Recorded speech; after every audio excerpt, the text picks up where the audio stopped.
Baylor University in Upland is building a new science building. And science is the name of the game in the construction process. News Channel 15's Randy Spieth joins us from Studio 15. Randy, tell us about the ongoing project. Well, the new science building will be powered by wind, geothermal, and solar energy.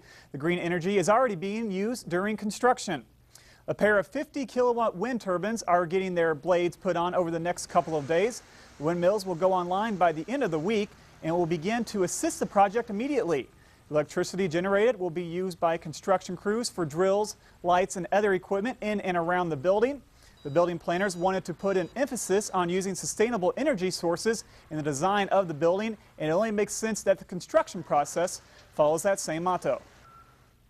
That's an exciting thing about the building is that it's going to be run with solar power, wind power, also geothermal power, and so the idea is that it would be a green building, and they're working for a LEED certification, which is a special certification for buildings that are friendly to the environment.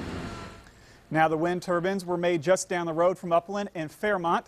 Now, inside the building, large windows will cut down the need for light bulbs, in big part due to a helix-shaped staircase called a helostat.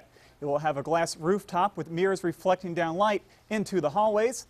The school says the building is scheduled to open in the fall of 2012. In Studio 15, Randy Spieth, News Channel 15.